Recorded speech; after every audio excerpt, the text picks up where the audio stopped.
एक मर्तबा आपकी हाउस जॉब ख़त्म हो गई, आपको कोई भी शख्स, कोई भी टीचर, कोई भी प्रोफेसर, भले आपका कितना भी करीबी हो, आपको बगैर पैसे लिए नहीं सिखाएगा। भैया हमने FCPS देना है, हमने NBT देना है, हमने ORE देना है, पढ़ रहा हूँ मैंने ज़िंदगी में इसको एक मरतबा पढ़ना है, मैं अपने ऊपर इन्वेस्टमेंट कर रहा हूँ। क्योंकि असल चीज़ क्या है, आपके पास एग्जाम में नंबर लेना अभी इस वक्त आपके टाइम के ऊपर इंटरेस्ट वो होता है जो काम की कॉम्प्लिकेशन को भी मैनेज कर सके। मैनेजमेंट बहुत इंपॉर्टेंट होती है।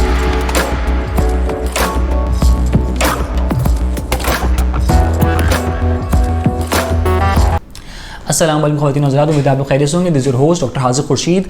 I did my graduation from Dhaka university of health sciences और आज का हमारा टॉपिक है BDS फाइनल ईयर गाइडलाइंस के किस तरीके से एग्ज़ाम की प्रिपरेशन करनी है, कौन कौन सी बुक्स को फॉलो करना है और कौन कौन सी OPDs ऐसी हैं जो कि आपके लिए बहुत ज़्यादा अहम हैं, कौन सी OPDs के ना थोड़ी बहुत चीटिंग कर सकते हैं। तो ये तमाम चीज़ें इंशाल्लाह हम लोग पढ़ेंगे, आज सीखेंगे इस वाली वीडियो के अंदर। सो स्टार्ट करते हैं। आपके पास जो पाकिस्तान की गवर्निंग बॉडी है ना, जो कि आपके तमाम चीज़ें मैनेज करती है कि क्राइटेरिया क्या होना चाहिए, वो है आपके पास PMC या PMDC, Pakistan medical and dental commission. तो होता ही है होता ही है कि आपके पास बेसिकली फाइनल ईयर के अंदर 4 सब्जेक्ट्स हैं। पहला सब्जेक्ट है आपके पास प्रोस्थोडोंटिक्स, ठीक है। दूसरा है आपके पास ऑपरेटिव डेंटिस्ट्री, तीसरा है आपके पास ऑर्थोडोंटिक्स और चौथा है आपके पास ओरल एंड मैक्सिलोफेशियल सर्जरी। हम बात करते हैं प्रोस्थो के हवाले से सबसे पहले। लेकिन प्रोस्थो को अगर हम लोग देखें तो प्रोस्थो आपके पास 3 हिस्सों में डिवाइड है। तो पहला है आपके पास हिस्सा कंप्लीट डेंचर का, CD बोलते हैं उसको, ठीक है। दूसरा हिस्सा है आपके पास रिमूवेबल का, ठीक है, रिमूवेबल पार्शियल डेंचर, इसको हम लोग कास्ट पार्शियल डेंचर भी बोलते हैं। दूसरा हिस्सा आपके पास वो हो गया। तीसरा हिस्सा आपके पास फिक्स प्रोस्थोडोंटिक्स का। तो आपके पास ये 3 हिस्से हैं सिर्फ और सिर्फ प्रोस्थो के। तो तीनों की अलग अलग बुक्स हैं। अब मैं आपको बताता हूँ पहले CD की book. CD basically complete denture, तो उसकी बुक है आपके पास ज़ार्ब, ठीक है। पहली बुक है आपके पास CD की ज़ार्ब, दूसरी बुक है आपके पास RPD की, जिसको हम CPD बोलते हैं, उसकी आपके पास मैक्रैकन, ठीक है। और तीसरी आपके पास बुक है फिक्स प्रोस्थोडोंटिक्स की, तो वो है आपके पास रोडेंशियल या रोडेंस्टील, आप उसको जो बोलते हैं। तो ये आपके पास 3 बुक्स हैं मेजर, जो कि आपको पढ़नी है इंशाल्लाह फाइनल ईयर के अंदर, और तीनों आपको इसी साल पढ़नी है और पूरी पढ़नी है, ठीक है। तो अब बात करते हैं हम लोग CD के हवाले से। लेकिन CD बेसिकली क्या है आपके पास? CD बेसिकली वो है कि आपके पास कोई पेशेंट आता है जिसको कंप्लीट डेंचर बनवाना है। मोस्टली एजेड पेशेंट्स होते हैं, इनकी उम्र बहुत ज़्यादा हो चुकी है, दांत वगैरह गिर चुके होते हैं, मल्टीपल इश्यूज़ उनको होते हैं, दांत वगैरह उनके गिर चुके होते हैं। तो हम लोग वहाँ पे उनको रेफ़र करते हैं कि आप CD लगवा लें, ठीक है, कंप्लीट डेंचर, निकलने लगाने वाले जिसको हम 32 बोलते हैं। तो होता ही है कि उसको पूरा पढ़ना, उसके हवाले से पढ़ना, कौन कौन से पेशेंट्स के अंदर CD इंडिकेटेड है, क्या क्या काउंटर इंडिकेशंस हैं, कौन कौन से पेशेंट्स को वो लगाया जा सकता है, किनको वो नहीं लगा सकते, और अगर लगाएंगे तो आगे कोई कॉम्प्लिकेशन वगैरह आ गई तो उसके मैनेजमेंट क्या है, उसको बनाने का स्टेप बाय स्टेप जो पूरा तरीका प्रॉपर लिखा हुआ है ना, वो आपकी किताब में लिखा हुआ है ज़ार्ब में, ठीक है। तो ज़ार्ब आपके पास एक गोल्ड स्टैंडर्ड बुक है फॉर कंप्लीट डेंचर। अच्छा, अब एक और बात, आप लोग OPDs में जाते हैं, तो OPDs में जाके अब हमारा एक बेसिक जो मैंने चीज़ खुद नोटिस की जब मैं अंडरग्रेड में था, तो मैंने चीज़ नोटिस की थी कि हम लोगों ने ना, एक चीज़ हम लोग के यहाँ पे लैकनेस इस चीज़ की होती है कि हम लोग जो है ना वो कोर्स को पढ़ नहीं रहे होते, उसके साथ जिस हिसाब से हमें पढ़ना चाहिए। तो मैं आपको ये रिकमेंड करूँगा कि आप जब सपोज़ आपकी ड्यूरेशन स्टार्ट हुई है प्रोस्थो की, तो कोशिश करें कि प्रोस्थो के अंदर ना, प्रोस्थो की जो क्लिनिकल चीज़ें हैं ना, उसको हाथ के हाथ किताब से पढ़ते जाएं। अगर आप उसकी क्लिनिकल चीज़ों को हाथ के किताब से पढ़ते जाएंगे तो फिर इंशाल्लाह आपके कॉन्सेप्ट्स भी अच्छे बनेंगे, और जो आप पढ़ रहे होंगे तो वो आप OPDs के अंदर देखेंगे भी।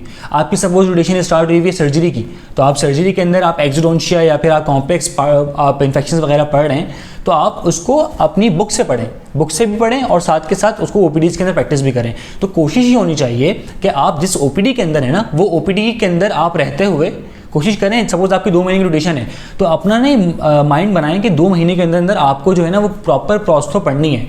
एटलीस्ट 100% ना हो तो एटलीस्ट 70-80% आपकी हो जाए, और क्लिनिकल आपके जो है ना वो बहुत ज़्यादा स्ट्रॉन्ग हो जाते हैं अगर आप उसके साथ थ्योरी भी पढ़ रहे होते हैं तो, ठीक है। तो ये बहुत ज़्यादा अहम चीज़ है जो कि बहुत ज़्यादा बच्चे लैकनेस करते हैं इस चीज़ के अंदर।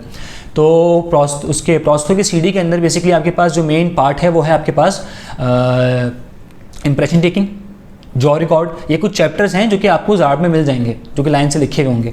तो इंप्रेशन टेकिंग है, इंप्रेशन की टेक्निक्स हैं आपके पास, इंप्रेशन की टेक्निक्स हो गई, आपके पास जॉ रिकॉर्ड हो गया, आपके पास टीथ सेटअप हो गया, आपके पास इंसर्शन हो गया, आपके पास ट्राइन हो गया, आपके पास फॉलोअप अपॉइंटमेंट्स हो गए। तो ये कुछ ऐसी चीज़ें हैं, आपके पास कॉम्प्लिकेशन हो गई। ये कुछ ऐसे 7-8 चैप्टर्स मैंने अभी आपको हाथ के हाथ गिनवाए हैं, जो कि अगर आप प्रोस्थो के अंदर जब आप रोटेशन अपॉइंटेड आप वहाँ पर हो, आप जाहिर सी बात है। अच्छा, प्रोस्थो के अंदर होता क्या है कि प्रोस्थो के अंदर ना आपका एक कोटा होता है कि आपको ना सीडी बनाने के लिए मिलता है। आपको एटलीस्ट एक सीडी बनाना चाहिए प्रोस्तो के अंदर, 1 या 2 सीडी आप लाजमी बनाएं, कंप्लीट डेंचर आप लाजमी बनाएं अपने हाथों से, ताकि आप जब उसको पढ़ रहे होंगे किताब से और फिर आप उसको हाथ के हाथ इंप्लीमेंट भी कर रहे होंगे क्लिनिक्स के अंदर और पेशेंट देख भी रहे होंगे, तो आपकी जो है ना वो कॉन्सेप्ट ज़्यादा अच्छे बिल्ड होंगे। तो बेहतर ये है कि आप जो है ना वो 1 या 2 सीडी लाजमी बनाएं, ठीक है, सीडी लाजमी बनाएं और साथ साथ उसको पढ़ते जाएं। 4-5 चैप्टर मैंने आपको भी गिनवाए ना, वो लाजमी पढ़ें, उसको अपने प्रैक्टिकल वर्क से रिलेट करके पढ़ेंगे तो वो इंशाल्लाह आपको रिटेन भी रहेगा। अच्छा, हम लोग बात करते हैं फिक्स की। अब फिक्स बेसिकली क्या होता है? फिक्स आपके पास वो वाली प्रोसेसेस होती हैं, जो कि आपके मुंह के अंदर फिक्स लग जाती हैं, दोबारा वो निकलने लगाने वाली नहीं होती हैं। जबकि सीपीडी, ठीक है ना, सीपीडी का दूसरा नाम आरपीडी भी है, ठीक है, सीपीडी और कंप्लीट डेंचर, ये दोनों आपके पास कास्ट पार्शियल डेंचर और कंप्लीट डेंचर आपके पास दोनों आते हैं बेसिकली रिमूवेबल कैटेगरी के अंदर, तो निकलने लगाने वाली कैटेगरी के अंदर। तो आपकी रोटेशन जो है ना वो 3 डिपार्टमेंट्स में लगती हैं। एक वो वाली डिपार्टमेंट होता है जहाँ पे आपके पास काम हो रहा होता है फिक्स का, तो अगर जब आपकी रोटेशन फिक्स वाले पोर्शन में लगी हुई हो तो फिर आप रेजिडेंशियल पढ़ें बैठ के, ठीक है, रेजिडेंशियल आपने प्रॉपर पढ़नी है, ठीक है। और उसके बेसिकली रेजिडेंशियल के अंदर आपके पास कुछ इंपॉर्टेंट चीज़ें हैं, बहुत बड़ी किताब है और पोस्ट ग्रेजुएशन के लेवल की किताब है। तो मैं ये रिकमेंड करता हूँ कि आप लोग जो है ना वो कोशिश करें कि उसके जो मेन चैप्टर्स हैं ना, 5 से 6 चैप्टर्स हैं main, all ceramic crowns, all metal crowns और PFM क्राउन्स ना, porcelain fuse to metal crowns, ठीक है, मेटल सेरेमिक क्राउन्स, ये 3 चैप्टर्स हो गए। पॉलिटिक्स वाला चैप्टर हो गया, ये बहुत इंपॉर्टेंट है। टिश्यू मैनेजमेंट वाला चैप्टर ये बहुत ज़्यादा इंपॉर्टेंट है। तो ये कुछ 3 से 4 चैप्टर्स ऐसे हैं जो कि बहुत ज़्यादा इंपॉर्टेंट है, ये आपको रेजिडेंशियल से लाजमी पढ़ने ही पढ़ने हैं। बाकी चैप्टर्स आप पढ़ें ना पढ़ें कोई इतना मसला नहीं है, लेकिन ये चैप्टर तो आपको लाजमी पढ़ने ही पढ़ने हैं। और रेजिडेंशियल की एक इंपॉर्टेंट बात है कि इसके अंदर ना चार्ट भी मेंशन है, हर चैप्टर के आखिर में एक चार्ट है। तो बाज़-औक़ात ऐसा होता है कि कुछ स्टूडेंट्स नहीं पढ़ पाते, तो एंड में अगर वो चार्ट भी कर लेते हैं ना तो आपका 80% पेपर जो है ना वो फिक्स का निकल जाता है। ये बात समझ आ रही है आपको? गुड। तो दो हम लोगों ने क्राइटेरियाज कवर कर लिए प्रोस्तो के, आपका फिक्स वाला कवर कर लिया हम लोगों ने और सीडी कवर कर लिया। बात करते हैं हम लोग आरपीडी की। आरपीडी की आपके पास बुक है मैक्रैकन एक बहुत कॉम्प्लेक्स किताब है, आपको स्टार्टिंग से पढ़नी पड़ेगी। वो स्टार्टिंग के जो 12 चैप्टर्स हैं वो बेसिकली आपका कॉन्सेप्ट बिल्ड करते हैं कि हाउ टू मेक आरपीडी आपको बनाना है किस तरीके से, तो वो तमाम आपको लाजमी पढ़ने ही पढ़ने हैं। रेस्ट हो गया, उसके अंदर डायरेक्ट रिटेनर्स, इनडायरेक्ट रिटेनर्स हो गए, और ये तमाम चीज़ें कुछ इस तरह की हैं। आपके पास क्लैस्प असेंबली हो गई, मेजर कनेक्टर्स, माइनर कनेक्टर्स, ये तमाम चीज़ें आपको ऐसी हैं जो कि पढ़ना लाजमी है। कहाँ पे? सीपीडी के अंदर, मैक्रैकन के अंदर। थोड़ी कॉम्प्लेक्स किताब है, थोड़ी सी कॉन्सेप्चुअल किताब है, लेकिन अच्छी है। अगर आप पूरी पढ़ेंगे तो आपको समझ आएगी। लेकिन पढ़ना आपने डे 1 से, ये वाला काम नहीं करना बिल्कुल। ये आपके पास first year, second year, third year तो चलो खुदा निकाल लिया आपने, ऐसे ही ना, कोई मसले बात नहीं है, अब तो हो गया जो हो गया। लेकिन आपको जो डेंटिस्ट्री का जो पूरा करियर है ना वो बेस करता है फाइनल ईयर के ऊपर। तो फाइनल ईयर आपको बहुत अच्छे तरीके से निकालना है, और वो अच्छे तरीके से आपको कैसे निकालना है? आप किताब पढ़ेंगे लॉन्ग बुक तो ही आप निकाल सकते हैं, वरना आप नहीं निकाल सकते। सही है। और दूसरी बात है कि ये जो वीडियो मैं बना रहा हूँ ये बेसिकली उन लोगों के लिए बना रहा हूँ जो अच्छा डेंटिस्ट बनना चाहते हैं। अगर आपको एवरेज डेंटिस्ट बनना है तो आप वही पास पेपर्स वगैरह करें, पेपर्स तो आपके निकल जाएंगे, डिग्री भी आपको मिल जाएगी, लेकिन आपको काम नहीं आता होगा, या खुदा ना ख्वास्ता आपको काम भी आता होगा तो आप जो कॉम्प्लिकेशंस है ना उसको मैनेज नहीं कर पाएंगे आप। एक अच्छा डेंटिस्ट वो होता है जो प्रॉपर चीज़ों को देखता है। काम तो हर कोई कर लेता है, टेक्नीशियन जो होते हैं ना वो भी काम कर लेते हैं, लेकिन अच्छा डेंटिस्ट वो होता है जो काम की कॉम्प्लिकेशन को भी मैनेज कर सके। मैनेजमेंट बहुत इंपॉर्टेंट होती है। ट्रीटमेंट तो कोई भी दे देता है, लेकिन मैनेजमेंट बहुत इंपॉर्टेंट होती है, और वो किताब पढ़ने से ही आती है। किताब नहीं पढ़ेंगे मैनेजमेंट आप नहीं कर सकते, ठीक है। अच्छा, प्रोस्तो एंड हो गई। प्रोस्तो के बाद हम बात करते हैं ऑपरेटिव की, operative dentistry and endodontics. Operative की आपके पास 2 बुक्स हैं, ठीक है। फिलिंग्स वगैरह जहाँ हम पढ़ते हैं वो आपके पास ऑपरेटिव इंडस्ट्री के अंदर आता है, काउंट होता है, ठीक है। और जहाँ हम लोग पढ़ते हैं रूट कैनाल्स के बारे में वो आपके पास आता है एंडोडोंटिक्स। तो ऑपरेटिव डेंटिस्ट्री के भी 2 पार्ट्स हैं, एक ऑपरेटिव डेंटिस्ट्री और दूसरा है आपके पास एंडोडोंटिक्स। तो ये 2 पार्ट्स हैं आपके पास बेसिकली। तो एंडोडोंटिक्स की जो किताब है वो प्रॉपर रूट कैनाल्स के ऊपर है कि रूट कैनाल किस तरह होती है, कौन से दांत की क्या मामलात होंगे, किस तरह करनी है आपको, पोस्ट एंड कोर किस तरह करना है, वो सब कुछ आपको इंशाल्लाह किताब के अंदर मिल जाएगा। मैं यहाँ बैठ के बताऊँगा नहीं आपको कि पोस्ट एंड कोर होता क्या है। तो पोस्ट एंड कोर किस तरह करना है, और उसके अलावा ये तमाम चीज़ें जो है ना रूट कैनाल्स की एनाटमी, आपके डिफरेंट टूथ की क्या क्या चेंबर ओपनिंग किस तरह करनी है, एक्सेस प्रिपरेशन किस तरह करनी है, फाइलिंग क्लीनिंग शेपिंग किस तरह करनी है, सब कुछ आपको मिलेगा इंशाल्लाह। कहाँ पे? आपकी टोरा बिन इजाद में। टोरा बिन इजाद एक किताब है जो कि है किसकी? एंडोडोंटिक्स की, ठीक है, जो कि पार्ट किसका है? ऑपरेटिव इंडस्ट्री का पार्ट है, ओके। तो अच्छा, टोरा के अंदर आपको कौन से चैप्टर्स जो कि बहुत इंपॉर्टेंट है? वो आपके पास रूट कैनाल एनाटमी, पहला इंपॉर्टेंट चैप्टर। दूसरा आपके पास है एक्सेस प्रिपरेशन।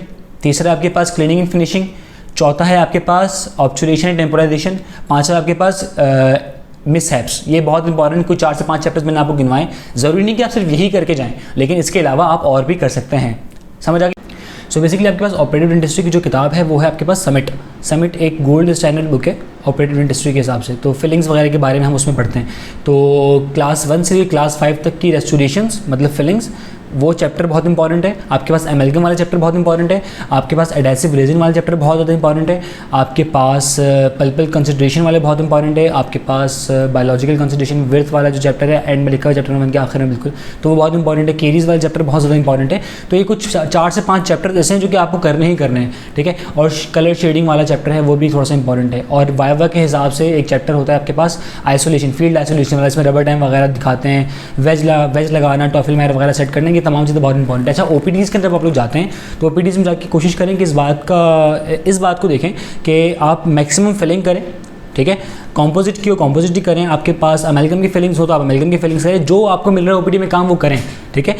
झिझके मत, बिल्कुल भी काम करें, प्रॉपर करें और थोड़ा सा लीनियंसी मत दिखाएं बिल्कुल भी ना। तो आपके पास मैंने आपको बताया था कि 2 पार्ट्स होते हैं, लेकिन आपके पास एक और भी होता है ऑपरेटिव इंडस्ट्री का पार्ट, वो होता है पीड्स, ठीक है, पीरियोडोंटिक्स के नाम से। तो उसकी किताब होती है वेलबरी, वो मोस्टली पढ़ाई जाती है, लेकिन मैं आपको ये सजेस्ट करूँगा कि आप उसमें से सिर्फ ट्रॉमा वाला चैप्टर पढ़ लें और इसके अलावा आप उसमें तो कुछ मत पढ़ें। बस वो इतना ही इंपॉर्टेंट है। ट्रॉमा वाला चैप्टर उसके लिए बहुत इंपॉर्टेंट है, बस आपको वही करना है, इसके अलावा आपको कुछ और करने की ज़रूरत नहीं है। और अगर आप उसके चार्ट्स वगैरह देख लेंगे तो वेलबरी के चार्ट्स वगैरह देखें तो वो भी आपके लिए मोर देन इनफ है, ठीक है। तो ये तो बात हो गई आपके पास ऑपरेटिव इंडस्ट्री की। रोटेशन के अंदर आप मैक्सिमम फिलिंग्स करें, फील्ड आइसोलेशन सीखें, रबर डैम लगाना सीख लें, टॉफिल मायर लगाना सीख लें, रिटेनर्स वगैरह सेट करना सीख लें। तो ये तमाम चीज़ें जो है ना वो आपको आनी चाहिए जब आपकी रोटेशन हो ऑपरेटिव की। अब हम लोग बात करते हैं ऑर्थो की। ऑर्थोडोंटिक्स बेसिकली आपके पास एक सब्जेक्ट है जो कि डेंटिस्ट्री के अंदर one of the toughest subject count होता है कि वो बहुत मुश्किल है। उसकी वजह ये है कि लोगों को लगता है कि उसके अंदर फिजिक्स बहुत ज़्यादा है, थोड़ा सा मैथमेटिक्स भी है, थोड़ी सी फिजिक्स भी है, लॉज भी अप्लाई होते हैं फिजिक्स के। लेकिन देखें ऑर्थो मैं आपको बताता हूँ मुश्किल क्यों है। इस वजह से उसमें फिजिक्स है ये वजह नहीं है मुश्किल होने की। वजह यह है कि आपका एक्सपोजर कम होता है। अगर आप ओपीडी के अंदर जाते हैं ना तो आपके पास पेशेंट, आपके पास सपोज एक मरतबा आया, आप ओपीडी में थे, आपकी रोटेशन ओपीडी के अंदर लगी हुई थी ऑर्थोडोंटिक्स के अंदर ना, आपकी डिपार्टमेंट रोटेशन लगी हुई है, आपके पास पेशेंट आया, आपने उसको देखा किसी पीजी के साथ, लेकिन अब वो पेशेंट तब आएगा जब 1-1.5 महीने बाद वो पेशेंट आएगा। तो आपने उस पेशेंट को एक ही मरतबा देखा, आपको पता ही नहीं चल सका कि उसका ट्रीटमेंट क्या हो रहा है। वो जब नेक्स्ट टाइम आएगा तो फॉलोअप के टाइम पे तो फिर आप तब भी नहीं होंगे वहाँ पे, आपका कोई और ग्रुप होगा। तो बेसिकली होता है कि ऑर्थोडोंटिक्स के अंदर जो है ना वो ट्रीटमेंट की अपॉइंटमेंट जो है ना, फॉलोअप अपॉइंटमेंट्स वो बहुत लंबी लंबी होती हैं। तो आप पेशेंट को प्रॉपर देख ही नहीं पाते, ना उसको डायग्नोसिस आप सही कर पाते हैं, आपको इतना ज़्यादा नहीं पता होता। इस वजह से पेशेंट एक्सपोजर ना होने की वजह से लोगों को लगता है, स्टूडेंट्स को लगता है कि वो ऑर्थो बहुत मुश्किल सब्जेक्ट है।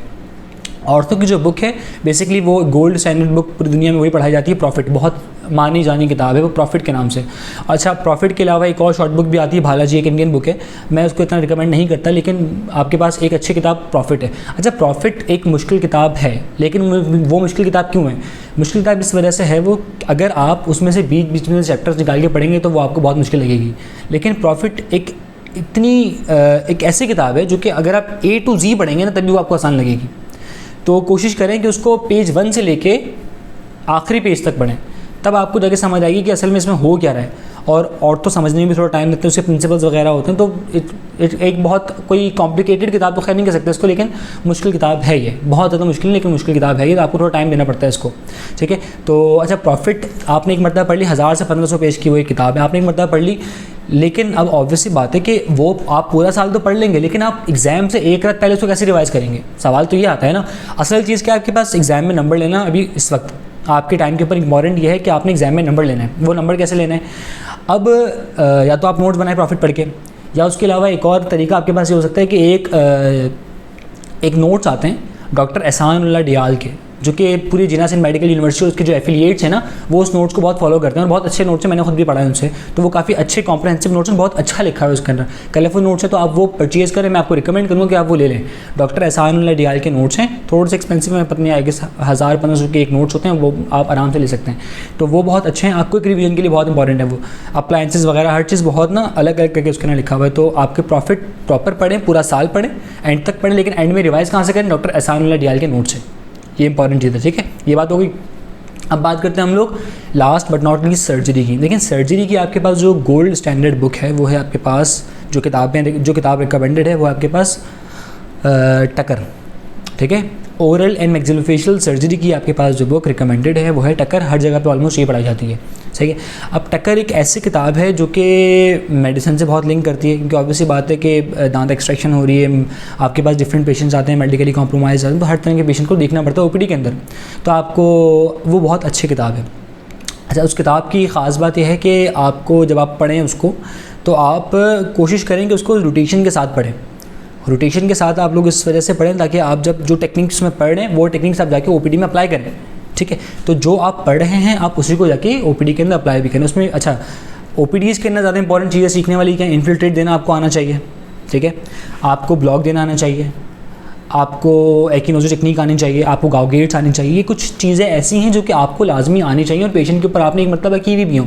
आपको IMF आपको भले आपने खुद ना की भी हो, एटलीस्ट आपको आनी चाहिए, आपने देखा वो IMF होते हुए। अगर आप ख़ासतौर पर अगर आपका ताल्लुक किसी टर्शरी केयर हॉस्पिटल के साथ है तो आपके लिए बहुत ज़्यादा ईजी हो जाता है कि आप इस तरह के जो मल्टीपल डिसऑर्डर्स वाले पेशेंट होते हैं आप उसको देख सकें। तो टक्कर वगैरह करें, वो बहुत इंपॉर्टेंट चीज़ है। एक्सोडोंशिया कॉम्प्लेक्स एक्सट्रैक्शंस हो गई, सर्जिकल एक्सट्रैक्शंस हो गई, इम्पैक्शंस हो गई, तो ये तमाम OPDs के अंदर अगर आप देखते हुए इसको पढ़ेंगे तो आपको बहुत आसानी से सर्जरी समझ आएगी, ठीक है। और जो इंसिस्टेंट ट्यूमर्स वाला जो पार्ट होता है वो मोस्टली डिगेजी से या फिर निवेल से कवर करवाते हैं प्रोफेसर्स, और जो ट्रॉमा वाला पार्ट होता है मैक्सिलोफेशियल ट्रॉमा जो होता है वो कवर करवाते हैं किलीज से, ठीक है। और पहले तकरीबन आज से कोई 3-4 साल पहले एक और बुक रिकमेंड की जाती थी लोकल एनेस्थीसिया के लिए, वो उसका नाम है बेसिकली मेलामेड एक किताब है जो कि अच्छी किताब है लोकल एनेस्थीसिया के हवाले से, लेकिन अगर आप उसको नहीं भी पढ़ें, स्लाइड्स वगैरह से काम चलाएं तो कब तक भी काम आपका हो जाएगा। तो मेलामेड बेसिकली लोकल एनेस्थीसिया की किताब है और पोस्ट ग्रेजुएशन के लेवल के ऊपर उसको लोग पढ़ते हैं मोस्टली।